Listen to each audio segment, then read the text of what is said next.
Hi guys, welcome to our series all about Wix carts, orders, and checkouts. Today, we are going to learn how to edit orders on your Wix site. Perfect for those who want to make corrections to order mistakes.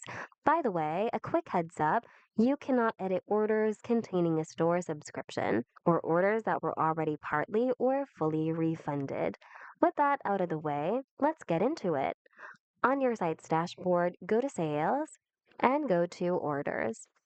Look for the order that you want to edit and then click on it.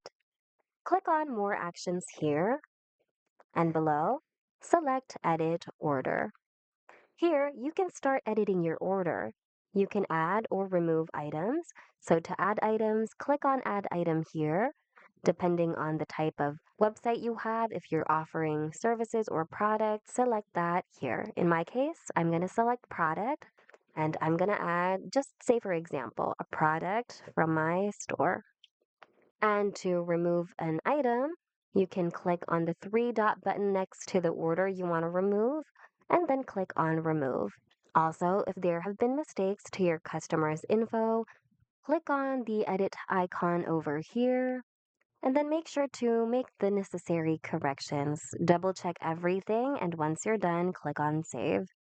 And below, input the reason why you had to edit this order. By the way, only you and your other staff members will see this note. Then, once you're done inputting your reason for editing, you can just click anywhere so that it'll be saved. All right.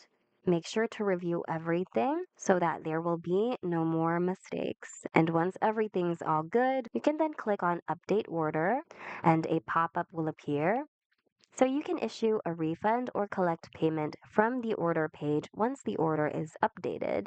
You'll also have the option to email the customer about the changes made to this order. If you want that, you can tick this checkbox. If not, you can leave it unticked. I prefer to have this on so that the customer will be notified of the change. Then click on Update Order, and your order should successfully be updated. And that's it. We hope this video was helpful. If it was, hit the like button and consider subscribing for more Wix tutorials. Thanks for watching and see you guys in the next video.